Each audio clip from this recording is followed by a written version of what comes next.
All right, what's up, everybody? We're going to go through just real quick, at least touch on some of the theory that you're going to need to tackle chapter 29. So chapter 29 is specifically about the sources of magnetic fields. So last week was things that are present in the magnetic field and the impact the magnetic field has on certain objects.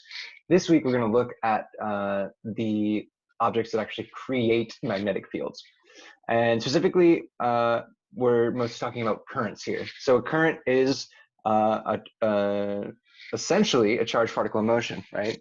But it's a string of them. And we know that currents exist in wires. So it's a lot of wire arrangement problems.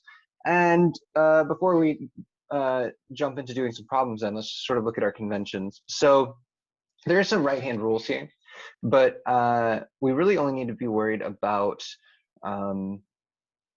like 4 different conventions. So if you're not getting the right-hand rule just yet for the wires that are creating fields, then here's sort of, you really just kind of need to know these 4. So let's just go ahead and forward off. All right, so it's just different perspectives on the wire. That's what I'm going to give you. So let's say that our wire is set up going left to right, and the current in the wire is going left to right. What would our magnetic field be in this case? Well, the right-hand rule, you point your thumb in the direction of the current, and then you curl your fingers around the wire. But essentially what you're going to get is that the magnetic field is coming out of the page anywhere above. So those little dots there represent out of the page, and it's going into the page anywhere below. So whenever you have a wire with a current running to the right, you have out above and in below. And that's your right-hand rule.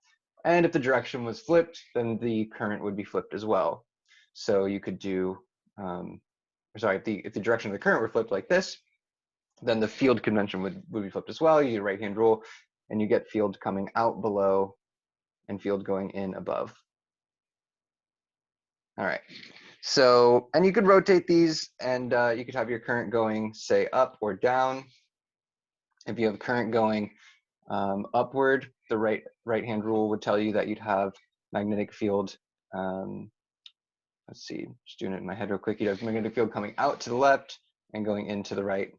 And if your current were going downward, then you'd have just the flip there, where you'd have the current going in on the left and coming out on the right. Okay, 2 other conventions that we need to worry about are when the wire is piercing the page, it's perpendicular to the page. So you could have a wire coming out of the page like this, or you can have a wire going into the page like this.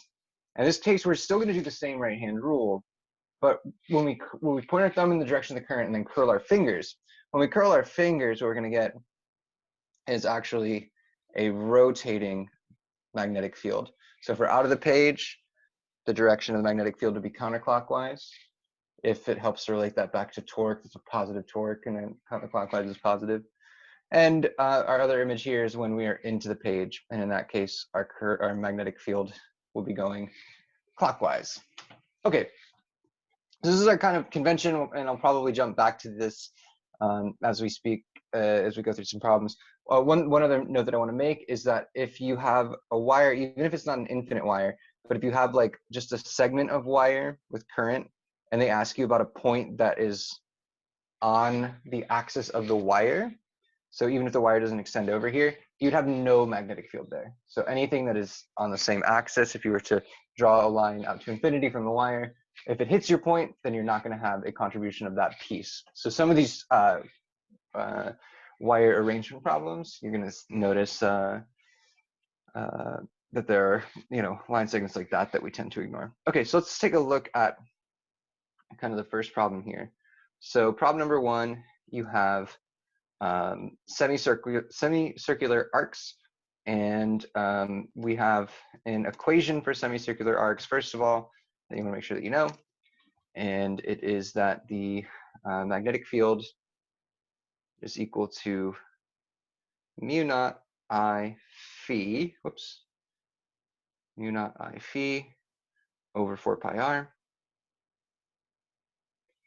And just because it's maybe the first time we're actually seeing it, mu naught is 4 pi times 10 to the negative 7th. And it has some units. This is just like your epsilon naught, but for magnetism. So it has some units to make sure that you get Teslas out for the magnetic field on the other side. Okay, so and the other thing, variable that I want to point out. Obviously, you have I is current, R is radius of the loop. Phi is the angle that the loop covers. All right, so let's take a look at two different examples. We have one loop that's shaped like this. We have a second one that's shaped like this. And in both cases, we're investigating the magnetic field at the center. Okay, so in both cases, first of all, before we get into actually calculating, the very last thing that I said on the last slide was that if the point that you're investigating is on the axis of the wire, then you can just ignore that wire. So that's the case, for instance, with this segment right here. Oops, sorry about that. And this segment here, and the same thing with these two as well. So the only thing that's going to contribute any magnetic field at the centers of these circles are going to be the actual arcs themselves. Now, I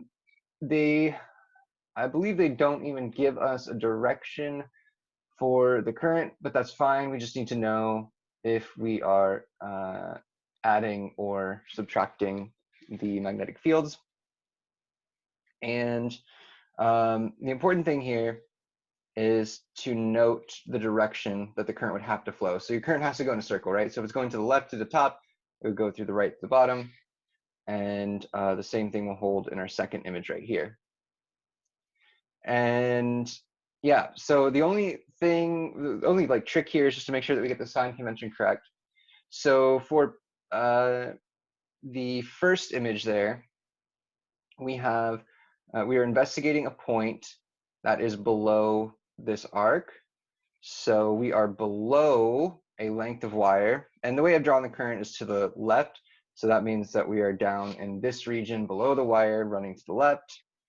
And so we have magnetic field out of the page. And then what about down here? Here our current is flowing to the right, but we are investigating a point that is above that rightward flowing current. And so looking at this diagram, above a rightward flowing current, we'd also have magnetic field out of the page. So what that means is that for this first picture here, your total magnetic field would be equal to the magnetic field of the top plus the magnetic field of the bottom. They're both coming out of the page, so they will be, whoops. Okay, there you go. So they'll be in the same direction, and so you add them together. They'll both be positive because they're out of the page. In our second picture, however, the current due to the bigger arc is definitely still going to be out of the page. The magnetic field, rather, is still going to be out of the page. But our lower arc here, our smaller one, has rightward flowing current. And now our point is below that segment of wire. And so if we have rightward flowing current and we're investigating a point below, notice we have magnetic field into the page there. And so that means for our second design here, our total magnetic field, I'll just use a little t, our total magnetic field is going to be equal to the magnetic field of the top minus the magnetic field of the bottom. All right, and then you go ahead and plug in. Of course, you're going to have the same I's, and the phis for each of these are going to be just pi because they're only half a circle. All right, let's take a look at our second problem. Second problem is going to be kind of similar, and this one we have. This is a little strange. So we absolutely have a point at the center of a circle, and there's an arc. But additionally, we have semi-infinite wires running off at and tangent to this arc. And so these are two different wires, and they draw them in the diagram. They make sure to show a little loop here to show that they don't cross. All that we really need to know is that we have two pieces of semi-infinite wire, which means that you can treat them as one infinite wire. Semi-infinite means that they're infinite in one direction and then they stop right in the middle of our picture. So that's why we're using the term semi-infinite. Okay, so our two semi-infinites,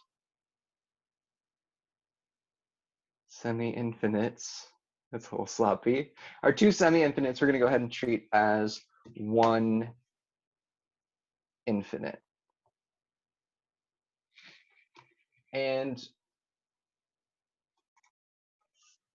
okay, So I had a glitch there at the recording. So we have two, so we're treating two semi-infinite wires as one infinite wire, which is nice because we can just use the equation for an infinite wire. So if we have an infinite straight wire, the magnetic field is just mu naught I on 2 pi r for the infinite wire. And we know that we want to ultimately end up with a magnetic field of 0, right? So the infinite wire is going to have current that's flowing. They label it like this. It's going to be here, and then it'll flow around, then it'll flow back out. And so our two straight portions are taken care of, and then we just have this arc. So we just need to take this, and we want to set it equal to the magnetic field for the arc, which we know is mu naught I phi over 4 pi r.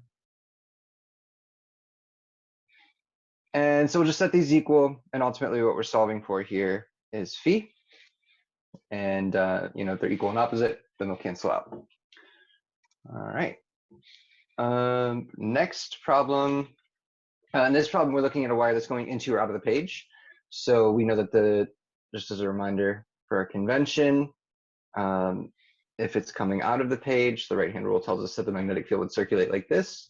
And the way that we would apply this is if we have a certain point that we're investigating, and we draw a magnetic field vector that would go tangent to the circle like this. All right, and so in this specific one, we have these two graphs, and they're going to correspond to the location of wire 1. And we have the X and Y net magnetic field. Now, this problem, I think that a lot of the difficulty here is in reading the graph and trying to understand like which points to actually want us to focus in on in the graph. They don't give us the location of either of the wires. We know wire 1 is moving, and we also know that wire 2 is fixed in place. And they also tell us that wire 1 is only going to go through the quadrants 1 and 2, and wire 2 will go through quadrants 3 and 4. Excuse me, but there's a couple important locations. Actually, the most important one, it looks like, is going to be when wire 1 is at 90 degrees. So when wire 1 is straight up here at 90 degrees, the X component of the magnetic field is at its maximum value, and the Y component is at its minimum. So that seems to indicate to me if the X is at a maximum and it's a positive max and not a minimum, or sorry, the Y isn't at minimum, the Y is at 0. But anyway, the X component being positive tells me that the X component points to the right. And with our sign convention for the magnetic field, we know that then we have to have a magnetic field that's circulating like this around the wire, which tells us that the current coming from wire 1, let me get a little bit of a bigger circle so I can draw current in there, but the current for wire 1 is going to come out of the page. All right, and we also know that at exactly this location, there will be no Y component. Now that could be either because the Y components cancel, but we know that wire 1 is up at the 90 degrees mark here. So wire 1 has no Y component. In order for our Y components then to be equal to 0, that necessitates that wire 2 is also along the Y axis. And what else could we say here? Since it's along the Y axis, and it has to be in the lower half of the region, that's going to tell us that the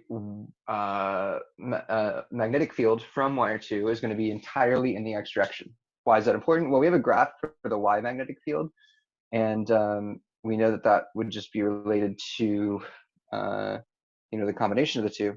But since the wire 2 is fixed on the Y axis, that means that the magnetic field from wire 2 is going to always be in the X direction. And that also means that the Y component then corresponds to only the magnetic field from wire 1.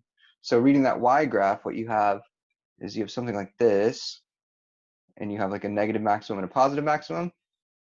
And this here corresponds to when wire 1 is at 0. And we can think about wire 1's magnetic field turning and pointing downward. That's why we have a negative maximum there. And this location up here corresponds to when wire 1 is over on the negative x-axis, which is going to cause its magnetic field to rotate up, and that's why we have a positive maximum. We can then read the values off that graph, and we can, since wire 2 has to be entirely in the x direction, that means that this corresponds entirely to wire 1. And when wire 1 is either here or here, when it's on the x-axis, we can then say that the field for wire 1 that we've drawn here is going to point entirely in the y direction. So just read this value off of the b sub y versus theta 1 graph that's given. Read this value. This is going to be the value that you set equal to the magnetic field for wire 1. And it'll be b is equal to mu naught I on 2 pi r. And we know the distance is constant, and you can go ahead and find the current. And then for wire 2, in order to get a maximum x value in this orientation, that would require that wire 2's current is also producing an x value to the right. And so wire 2 would have to be into the page. And in order to find the current from wire 2, well, here we know that this is going to correspond to B1, the current from wire 1. We're going to find that value, of course, and use it down here for one of the parts, part B. Once we know B1, then we can read our other graph, which is B sub x versus theta 1. And this one looks something like this. And we can read off this maximum value when we know B1 plus B2 will be equal to this value. So that'll be B1 plus B2 is equal, I'll just go ahead and call it BX max or something. So you read the BX max value off of your plot, you plug that in here. We know B1 comes from the Y plot, so we'll go and plug that in here, and then you can back out B2 and finally use this equation to find the current. All right. In the next one, oh yeah, we got a whole bunch of currents lined up, and we just need to make sure we get the correct sort of currents in or out of the page, because that's going to tell us if our magnetic field is up or down in a given direction. So again, what is our rule for currents coming in or out of the page? If you have a current, into the page, then your magnetic field is going to rotate around. And if you have a current out of the page, and you have a magnetic field, so we have clockwise for into the page and counterclockwise for out of the page. Okay, so in this problem, we have these 5 wires that are all lined up. 1, 2, 3, 4, 5. And they tell us we have currents into the page. 1, 3, 4, and 5 are into the page. So into, 1, 3, 4, and 5. And then we have 1 current out of the page, and that's current number 2. So we're going to put a dot in there, kind of small there. And they asked about the force per unit length on wire 3. Now, we haven't done a force problem yet in this chapter. How does the force work? Well, we know that these other 4 wires are going to create magnetic fields at the location of wire 3.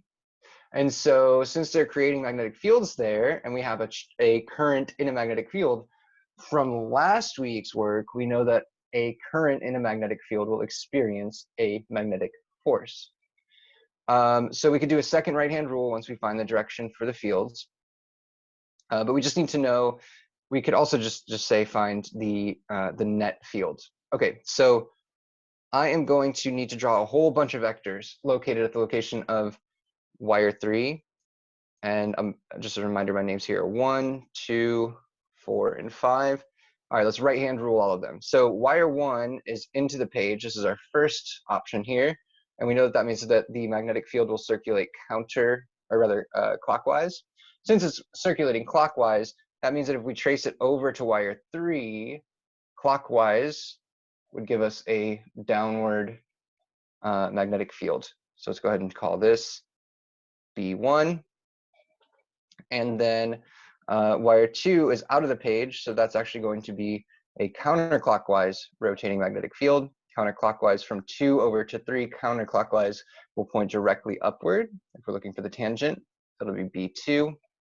Wire 4 is into the page, or rather, yes, into the page, which means we want a clockwise rotation. If we want to rotate clockwise around wire 4, that means that the tangent at the location of wire 3 is actually going to be straight up. So that would be B4. And for wire 5 coming out of the page is going to be the exact same argument as we just had for B4. And here's where I'm kind of running out of room, so I'm just going to kind of put it over here. But these are all lined up. Putting these all together, then, if I want to find the net magnetic field, it'll be B2 plus B4 plus B5 minus B1. And the equation that I'll use for magnetic field, of course, is that the magnetic field due to a long straight wire is mu naught I over 2 pi r. So I'll go ahead and add them all together, and I'll get some total magnetic field. How do I actually find the force ultimately? Well, I know from last week that the force is equal to I times L cross B. In this problem, they actually just asked for the force per unit length. So force per unit length will just be I, the current of wire 3, times B, the total magnetic field you find from adding all these up. And I'll leave the actual technicalities up to you, but there you go. All right, another force problem that we have is problem number 5. In problem number 5, we have a square, and we have a another wire a little distance above the square. Our directions for our currents are going to be, whoops, like this and there. Okay, so, and they each have their own current, right? So this one is called I1. Oops, get a 1 there. And this one is going to be called I2. And great. Okay, so the current in the wire at the top, I1, is going to produce a magnetic field all over the place down here, but it's going to be different magnetic fields wherever you look. So we know that that the magnetic field will be mu naught I on 2 pi r. And I know that if I ultimately want to find the force, I need to relate this magnetic field back to ILB, like I just did in the last problem. One thing that I can point out is that the direction, let's talk about the direction for the magnetic field. So we have a rightward flowing current. The right-hand rule is going to tell us then that the magnetic field of wire 1 is going to be into the page all along this loop. So I'll go ahead and use green and just do an X just to tell me that the magnetic field is going into the page. Next up, we can do a right-hand rule with the current, the direction of the current flowing around our square. You point your fingers in the direction of the current, you point index finger direction of the current, middle finger in the direction of the field, and the forces that you'll get for the top piece, that's going to be an upward. Make sure that I'm getting that right. Yeah. For the side, for the right side, you're going to, where the current is going down, it'll be a force outward, and then it's just going to be a force outward like that. So if our magnetic fields were the same, then the opposite sides would cancel. And in fact, that's what happens with our two side pieces. We don't actually know what the magnetic field would be because it's going to vary along those side pieces.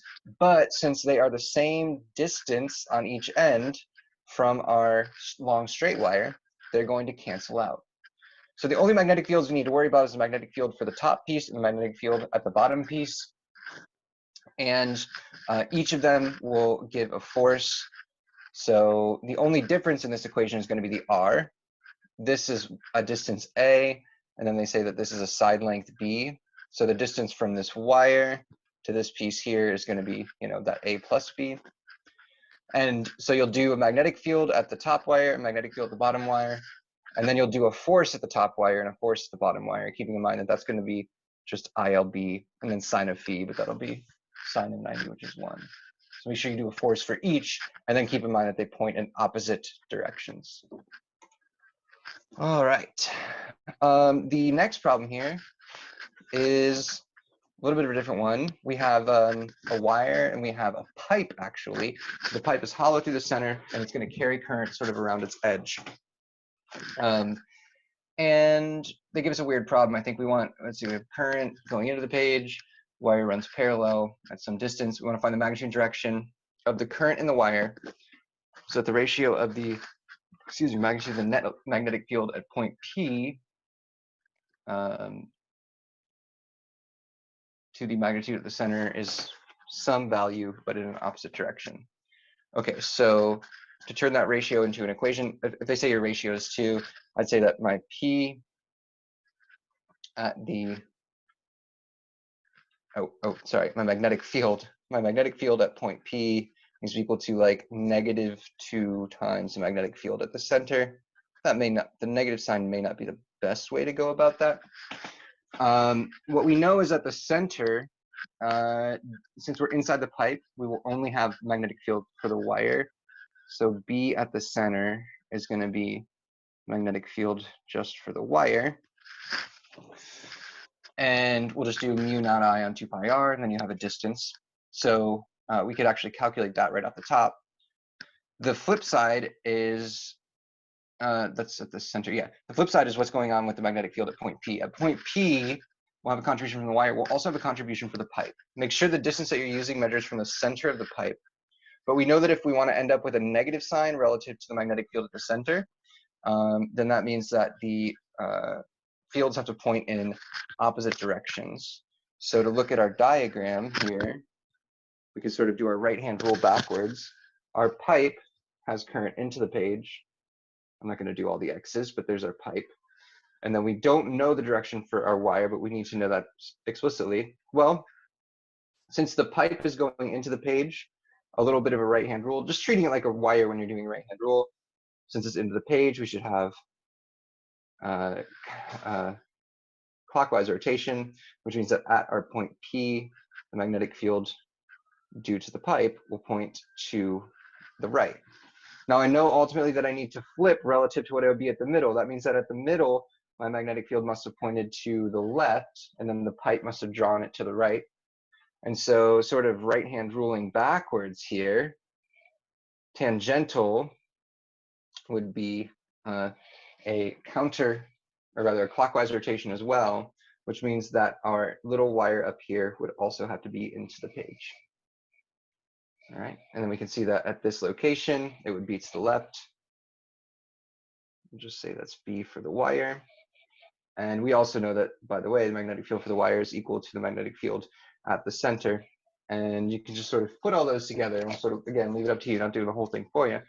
But if you put those all together, you should be able to solve for the currents, I believe is what you need. And all right, problem number 7. Now we're going to go back to coils of wire. As I said last week, we always go back to coils of wire at the end. Now we're going to go ahead and call it a solenoid, which is building up to calling it an inductor.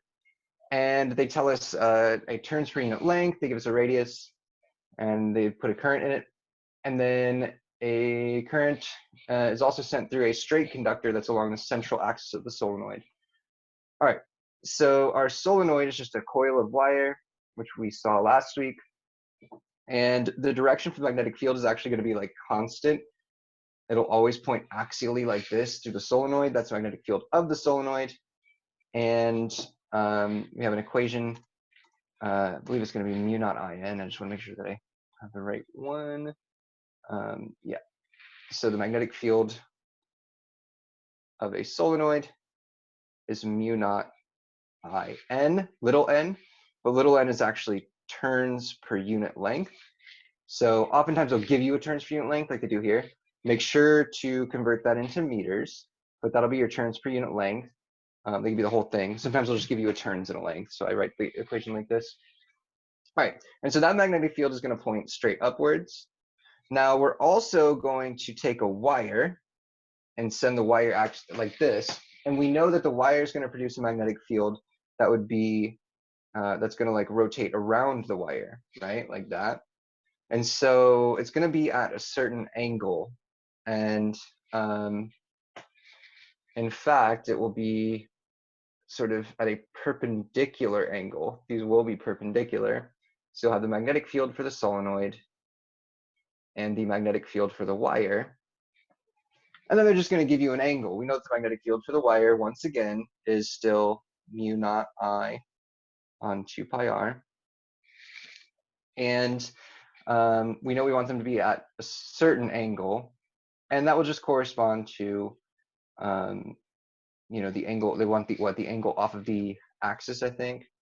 So that would correspond to this angle right here. So you just have tangent of whatever angle they give you theta, and that's going to be equal to the opposite, which will be the magnetic field of the wire, over the adjacent, which will be B sol. So tangent of that angle theta will be opposite over adjacent. All right, and the last one here is calculating, so we go back to our semicircles. What we're doing now is, first of all, we want to find the magnitude and direction of the magnetic field, which we already did in problem 1. But they also ask us to find the magnetic dipole moment. So we defined the magnetic dipole moment last week as N I, let's see, this was mu essentially. So mu was number of turns times the current times the area. The only weird thing here, I think, is finding the area. It's only one loop, so N is just 1. The area is a little funky though, because we have 2 sections like this. And so what I would recommend is just splitting it up into 2 areas. So your total area will be the area of the top half plus the area of the bottom half. And each of them are going to be half a circle. So you'll have pi times the radius for the top half squared over 2, because it's half of the area, plus pi times the radius for the bottom half squared over 2. And that will be your area, and then you can go ahead and plug them in. All right, and that will do it for this guy. Oh, as far as the direction for mu will be the same as the direction for the magnetic field that is produced at the center. That was last week. We treated that magnetic field like it was the dipole moment. That was how we came up with dipole moment. But yeah, all right, I'm gonna go ahead and leave this here. If you have any questions, feel free to reach out. If not, I'll see y'all later.